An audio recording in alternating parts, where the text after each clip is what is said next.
When it comes to Freemasonry, I've seen hundreds of people making videos that comment on or promise a great reveal of the Masonic secrets. Regardless of how unreasonable some of these videos are, they keep on coming up.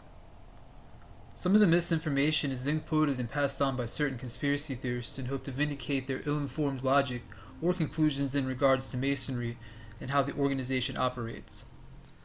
I'm not saying that certain Masons haven't engaged in some questionable acts in recent past, but the organization as a whole is not to be blamed for the actions of a few. With that being said, there are several misconceptions relating to the theology and secrets of Freemasonry. This is my explanation of the Great Secret. I'll be keeping this talk within certain bounds, but that will in no way limit the scope of this presentation. Yehudim means unification. In actual practice, as well as a concept from Kabbalah, which is not actually employed by Freemasonry, yet the theological philosophy of it certainly is. The great secret of esoteric traditions, spiritual paths, and mysticism in general is knowledge of the divine.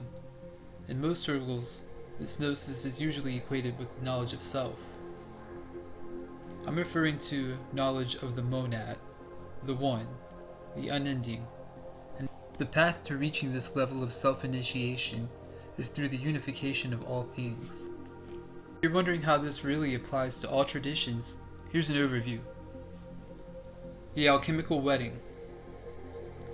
The pursuit of non-dualism sought by the Hermeticist. The Brother Mason and experience of being raised in the realizations of the most noble charity. The symbol of the Philosopher's Stone being formed around the man and woman, and the mythical resurrection of Osiris with the help of his sister wife Isis.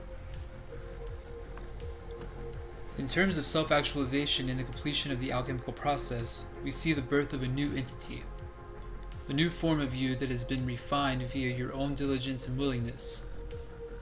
This is obtained through the union of generative forces, the generator and encoder together. On a functional level, this is normally tied to the conscious and subconscious mind. Freemasonry is a process of learning which holds within it the most timeless truths. These theological concepts are too grand to be found in the simple activities of the lodge. I've had the question as to whether or not Freemasonry is just Jewish mysticism, which I'll say now that it isn't. To be more precise, a truth is a truth and many dogmas carry fractions of truth.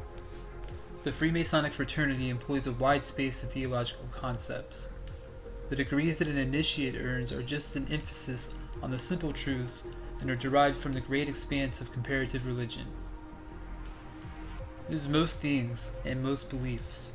This is why Freemasonry is non-secular and requires a belief in a higher power.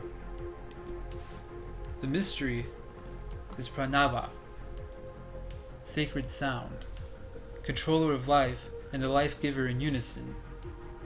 The one, Ein, or Ein Sof, or the Tao, which is the way to attainment and what is obtained, a metaphor made into the hero's journey. If you found this video valuable, give it a like, and subscribe to my channel to get notifications when I post new content. Thanks for watching.